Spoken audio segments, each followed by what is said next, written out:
Hey guys, तो ये story मेरे दो दोस्तों की है जिनके साथ कुछ ऐसा हो गया जो उन्होंने कभी सोचा नहीं होगा। तो हमारे इस स्टोरी में दो मेन कैरेक्टर्स हैं जिनके साथ सच्ची में ये घटना हुई है। हमारे पहले कैरेक्टर का नाम है आदित्य और हमारे दूसरे कैरेक्टर का नाम है हार्दिक। सो हार्दिक और आदित्य दोनों ही यंगस्टर्स थे जब इनके साथ ये हादसा हुआ था। सो अप्रैल का महीना शुरू होने वाला था और हार्दिक और आदित्य इन दोनों की स्टडीज भी कंप्लीट हो गई थी और ये दोनों बहुत अच्छे दोस्त थे कॉलेज के समय से ही। और कॉलेज के समय से ही इन दोनों ने बहुत सारे प्लान्स भी बनाए थे जो इन्हें आगे जाके एग्जीक्यूट करने थे, मगर इनका सबसे बड़ा ड्रीम था वो था ट्रैवल करना एक दूसरे के साथ। सो अप्रैल 5 को ये दोनों रैंडमली इंस्टाग्राम पर चैट कर रहे थे एक दूसरे के साथ। और ऐसे ही रैंडमली चैट करते समय आदित्य ने एक मैसेज हार्दिक को भेजा इन विच उसने हार्दिक से पूछा कि क्या उसे वो सब फ्यूचर प्लान्स याद है जो उन दोनों ने मिलकर बनाए थे, स्पेशली ट्रैवल वाला। सो हार्दिक सामने से बोलता है कि हाँ उसे याद है वो सब प्लान्स जो उन दोनों ने मिलकर बनाए थे कॉलेज के टाइम पे। Then all of the sudden Aditya और एक मैसेज हार्दिक को भेजता है कि why don't they just go for a trip together, जो उन दोनों का सबसे बड़ा ड्रीम था। हार्दिक ने कुछ समय तक सोचा and then he sended a message saying yes. और इन दोनों ने अपने कॉलेज टाइम से ही सेविंग करना शुरू कर दिया था। और कोइंसिडेंसली हार्दिक के पापा एक ट्रैवल एजेंसी में काम करते थे। सो हार्दिक हैड एन आइडिया कि उन दोनों को क्या क्या चीज़ों की ज़रूरत पड़ेगी to go in to another country for like passport etcetera. अब इन दोनों ने सोच तो लिया था कि ये दोनों मिलकर एक फॉरेन ट्रिप करेंगे, मगर सवाल इन दोनों के दिमाग में ये था कि इन दोनों को कौन सी कंट्री जाना चाहिए। और आदित्य बहुत देर तक सोचने के बाद हार्दिक को बोलता है that they should visit Vietnam, but Hardik उस चीज़ को डिक्लाइन करते हुए कहता है कि नहीं, they should go for a country like Thailand. और थाईलैंड का नाम सुनते ही Aditya was like very happy because he had an idea what Thailand is.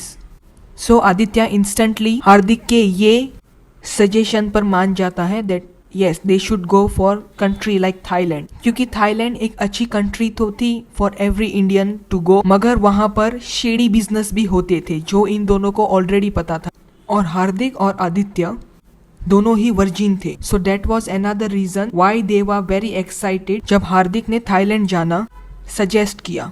Now ये दोनों ने ऑलरेडी डिसाइड कर लिया था कि ये दोनों थाईलैंड जाएंगे, मगर the biggest problem for them was to convince their parents for it. अब हार्दिक की फैमिली थी ओपन माइंडेड, बट आदित्य की फैमिली थी अ बिट स्ट्रिक्ट और देसी। टू विच जब पहली बार आदित्य अपनी फैमिली को कन्विंस करने की कोशिश करता है तो उसके पेरेंट्स उसे इंस्टेंटली मना कर देते हैं इस चीज़ के बारे में। मगर दूसरे दिन आदित्य अपने फ्रेंड हार्दिक को इनवाइट करता है उसके घर में और ये दोनों आदित्य के पेरेंट्स को 6 घंटे से ज़्यादा समझाने के बाद फाइनली आदित्य की फैमिली मान जाती है एंड वो आदित्य को परमिशन दे देती है।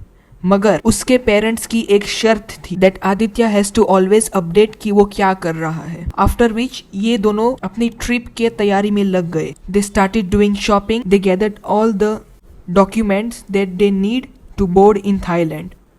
आफ्टर विच इन दोनों के फ्लाइट का दिन आ जाता है and Aditya and Hardik was very excited for their first trip together. After which वो अपनी पहली फ्लाइट का एक्सपीरियंस करते हैं और वो फ्लाई करते हैं इंडिया से थाईलैंड के लिए। आफ्टर विच कुछ घंटों के बाद वो दोनों की फ्लाइट लैंड करती है बैंकॉक के सुवर्ण भूमि इंटरनेशनल एयरपोर्ट पर। और बैंकॉक में लैंड करने के बाद ये दोनों पिकअप करते हैं अपना लगेज और एयरपोर्ट से बाहर आ जाते हैं। And after coming out, they both were very happy.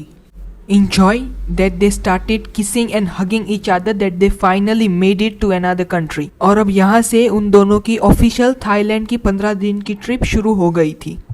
अब पहला दिन तो ये दोनों कुछ नहीं करते हैं because they both were already tired of flight. So ये दोनों डिसाइड करते हैं डायरेक्ट अपने होटल में जाने का। आफ्टर विच नेक्स्ट डे से ये दोनों स्टार्ट कर देते हैं अपनी थाईलैंड की ट्रिप को एंजॉय करना। और ट्रिप के 10 दिन तो ये दोनों थाईलैंड की most of the tourist place को एक्सप्लोर कर चुके थे।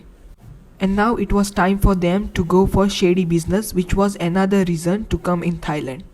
And that shady business was to lose their virginity. जिसके बाद वो दोनों वापस बैंकॉक आ जाते हैं और 6 बजे के अराउंड वो दोनों बैंकॉक के एक फेमस बीच पर जाते हैं जहां पर उन दोनों को हुकर मिलना बहुत आसान था। और एज एक्सपेक्टेड वो दोनों एक हुकर को अपने लिए ढूंढ भी लेते हैं एंड दे पे हर इन एडवांस विदाउट नोइंग कि ये उन दोनों की सबसे बड़ी गलती होने वाली है। आफ्टर विच पेइंग वो हुकर मान तो जाती है, मगर एक शर्त पर कि पहले वो दोनों को उसके साथ नाना प्लाजा आना होगा। अब ये दोनों को नहीं पता था कि नाना प्लाजा क्या है, इसलिए ये दोनों अग्री कर जाते हैं बिकॉज एंड में जो उन्हें चाहिए था वो तो उन दोनों को मिल ही रहा था। And after coming to Nana plaza हार्दिक और आदित्य दोनों की आंखें चार हो गई थी क्योंकि नाना plaza was completely a different place. It was the hub of party, जहाँ पर देखो वहाँ पर लड़कियाँ ही लड़कियाँ थी और शॉर्ट से भी शॉर्ट स्कर्ट्स पे, which made this both kind of scared and exciting because ये चीज़ उन दोनों ने कभी एक्सपीरियंस नहीं की थी इससे पहले उनकी लाइफ में। जिसके बाद वो हुकर इन दोनों के पास आती है जिसको इन दोनों ने पैसे दिए थे to do shady business with them. और वो हुकर इन दोनों के पास आके बोलती है कि उसने रूम ढूंढ लिया है। पहले तो ये दोनों बहुत शॉक हो गए सुन के, मगर इन दोनों ने ज्यादा कुछ सोचा नहीं because may be they were turn on by the time after Nana plaza की लड़कियां और नाना प्लाजा को देखकर। बिकॉज इससे पहले इन दोनों ने नाना प्लाजा जैसा थाईलैंड में कुछ भी एक्सपीरियंस नहीं किया था। नाना plaza was the most adult lane for them. अब वो लड़की इनके पास आती है और इन्हें रूम में ले जाती है और रूम में जाते ही Hardik and Aditya they both removed their cloth और अपने प्राइवेट पार्ट्स को कवर कर लेते हैं एक छोटे से टॉवल के साथ। बट बहुत टाइम चला जाता है और वो लड़की अभी भी वो रूम में नहीं आई थी एंड ये दोनों वरीड थे क्योंकि इन दोनों ने एडवांस उसे पे कर दिया था। मगर कुछ समय होने के बाद एक दूसरी ही लड़की रूम में एंटर करती है, मगर इन दोनों ने ज़्यादा कुछ उससे पूछा नहीं क्योंकि वो लड़की वो पहले वाली लड़की से भी बहुत ज़्यादा सुंदर थी। मगर जब वो लड़की ने अपना टॉवल हटाया तो सून दे रियलाइज कि वो एक लड़की नहीं एक लेडी बॉय था, जो देखकर ये दोनों पागल हो गए और जोर जोर से चिल्लाने लगे। ये सुनकर और 2 लेडी बॉयज उस रूम में आ गए और उन दोनों ने हार्दिक और आदित्य को पकड़ लिया and they kind of started doing all the shady business with Hardik and Aditya. और ये सब हो ही रहा था कि इतने में और एक टेरिफाइंग चीज होती है। आदित्य को उसकी मॉम का कॉल आ रहा था उसके फोन पर और ये देखकर दोनों शॉक हो गए। आदित्य को तो वो 2 लेडी बॉयज ने पकड़ लिया था, मगर Hardik somehow manage to release himself from a lady boy. उसके बाद वो सीधा आदित्य के फोन की तरफ भागता है और कॉल एंड कर देता है। मगर कॉल एंड करने के बाद भी आदित्य की फैमिली उसे कंटिन्यूसली कॉल करे जा रही थी। इस वजह से वो उसका फ़ोन फ्लाइट मोड पे कर देता है और कुछ समय बाद वो तीनों लेडी बॉयज चले जाते हैं। मगर आदित्य और हार्दिक ये सोचते ही रह जाते हैं कि अभी क्या हो गया उनके साथ। They were very shocked and definitely did not expected such thing to happen. और उस पूरी रात दोनों को ठीक से नींद भी नहीं आई थी अपने होटल में, मगर वो इस चीज़ की वजह से अपनी फर्स्ट ट्रिप को बर्बाद नहीं करना चाहते थे। इसलिए ये चीज़ को इग्नोर करके वो 2-3 दिन और बचे थे, उस दिन को एंजॉय कर लिया वो दोनों ने और उसके बाद वो वापस इंडिया आ गए। सो गाइस, ये थी वो घटना जो मेरे 2 दोस्तों के साथ सच में घटी थी थाईलैंड में। और गाइस, आपके क्या थॉट्स है इस बारे में? Do let me know in comments. Till then please video को लाइक और चैनल को सब्सक्राइब कर दीजिए।